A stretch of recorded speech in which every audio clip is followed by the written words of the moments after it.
Bienvenue sur Africa 24 dans cette nouvelle édition du Non-Stop Info. Voici les titres de l'actualité.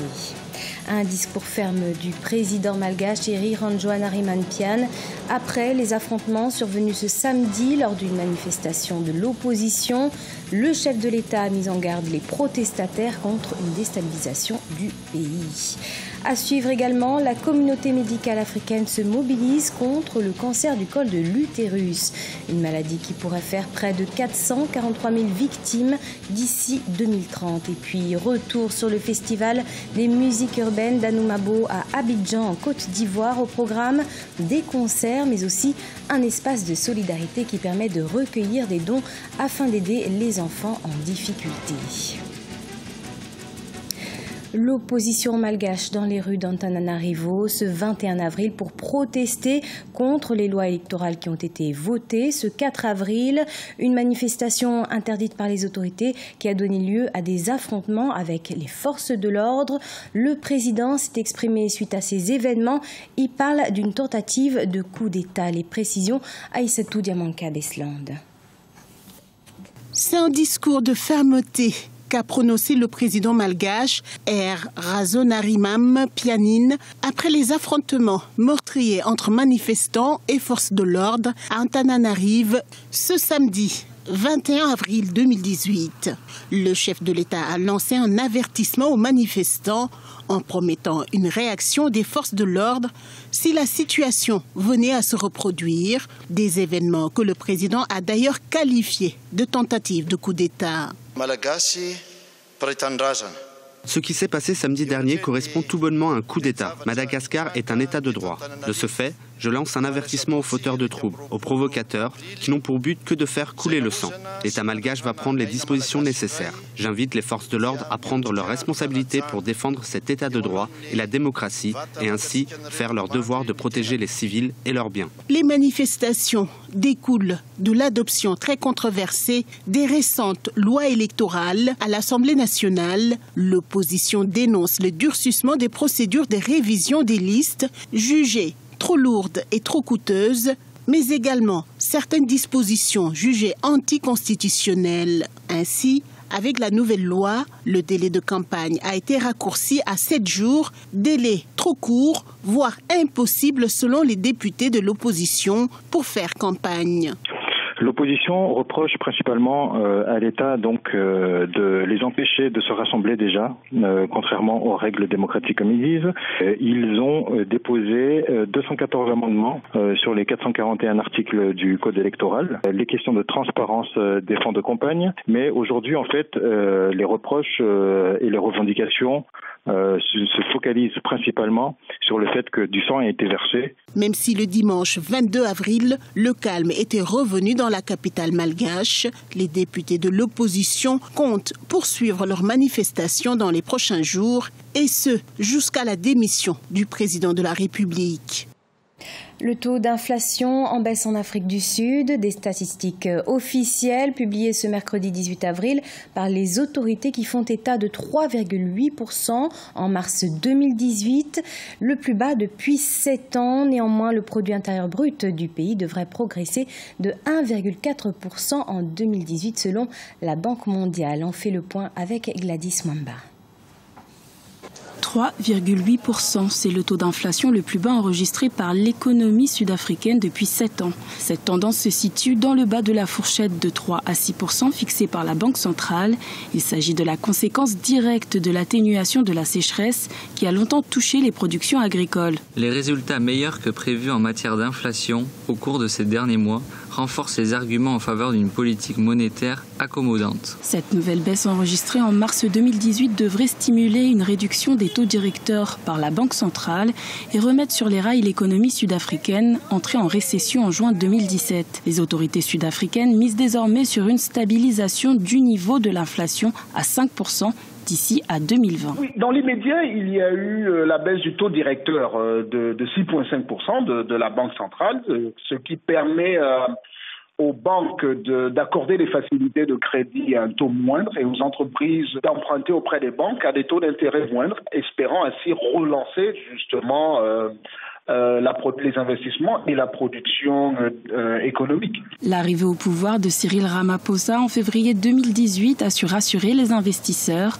Un regain de confiance qui s'est traduit par une appréciation du rand d'environ 10% par rapport au dollar, une première depuis 2015.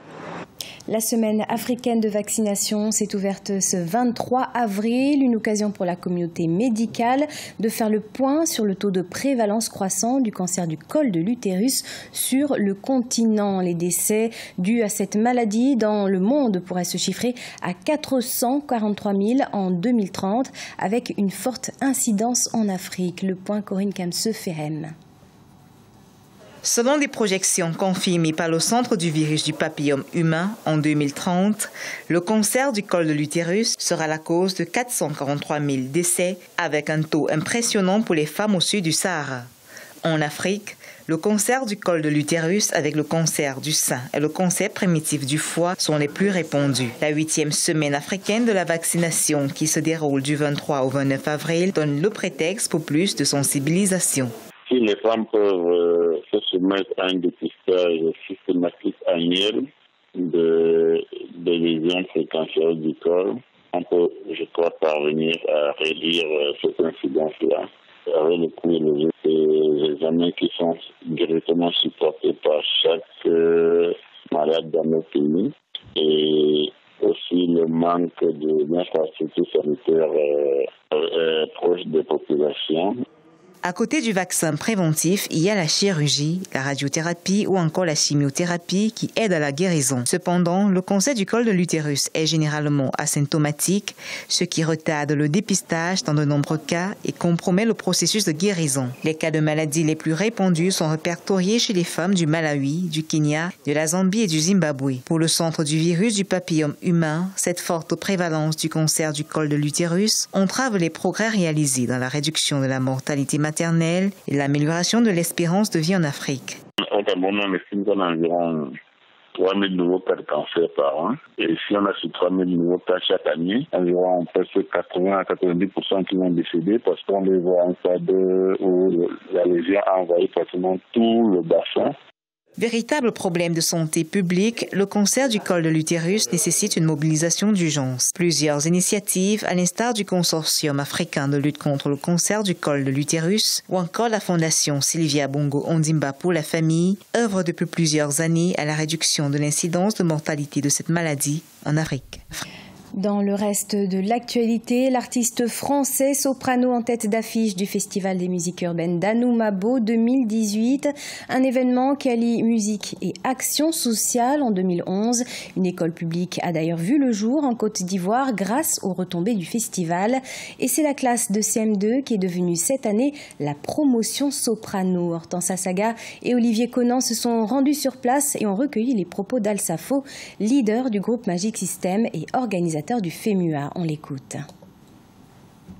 11e édition du FEMUA, avec évidemment celui leader du groupe sans lequel nous ne serions pas ici. Nous sommes à l'école Magic System d'Anoumabo, la toute première. Ouais. Mon cher Assalfo, nous sommes là pour inaugurer une promotion dédiée à soprano. Ouais. Mais quel chemin, quel chemin. Qu'est-ce que vous avez envie de nous dire là-dessus ?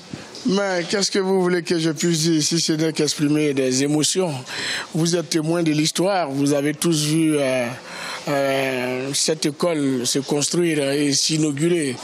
Et vous voyez 7 ans après ce qu'est devenu cette école, avec une première promotion qui s'apprête à aller au collège. On ne peut qu'être fiers, d'où le baptême de la promotion soprano, parce que ça a commencé, c'est lui qui était avec nous pour l'inauguration de cette école. Donc c'est tout à fait normal qu'ils viennent baptiser cette promotion-là. Et puis aussi pour témoigner de notre reconnaissance à travers lui, à tous les artistes qui nous ont accompagnés dans ce projet et grâce à qui nous avons pu lever des fonds pour construire ces écoles-là. On peut dire que le volet social est, j'allais dire, équivalent au volet festif, artistique, parce qu'on réalise des écoles, on instruit des enfants. C'est important, ça aussi, c'est la particularité du FEMUA. Ben oui, le volet social est même plus élevé que le volet musical, parce que le volet social, c'est la colonne vertébrale de ce festival. Ce festival a été créé pour ça, pour contribuer au bien-être des plus défavorisés, des plus démunis. Et puis voilà, donc nous on met un accent particulier sur ce volet-là qui pour nous est une valeur. C'est la valeur de tout artiste, c'est de pouvoir partager. Et nous on est content de partager et partager surtout avec réussite parce que chaque fois qu'on le fait, ça se passe bien et tout le monde est content. Des enfants chantaient tout à l'heure, Feel the Magic in the Air, à Salfo. Alors, c'est quoi? Quel est leur rêve après? Quel est leur, j'allais dire, qu'est-ce que vous allez encore leur donner? Ben, je sais pas. Moi, je crois que je suis un peu celui qui peut-être qu'il y a une vision, mais cette vision s'inscrit peut-être dans la globalité. On ne peut pas savoir tout de suite ce qu'on va faire devant, mais ce qui est sûr, il y a pas mal de projets dans la tête, toujours dans le domaine de l'éducation et de la santé. Et on espère que le bon Dieu nous donnera la force, puisque je suis croyant, nous donnera la force de pouvoir réaliser ces œuvres-là. Mais en tout cas, il y a pas mal de choses qui taraudent la tête là, c'est bon là. Félicitations encore. Allez, merci. C'est la fin de ce journal. Merci de l'avoir suivi. Dans un instant, on retrouve une nouvelle édition de l'information sur Africa 24.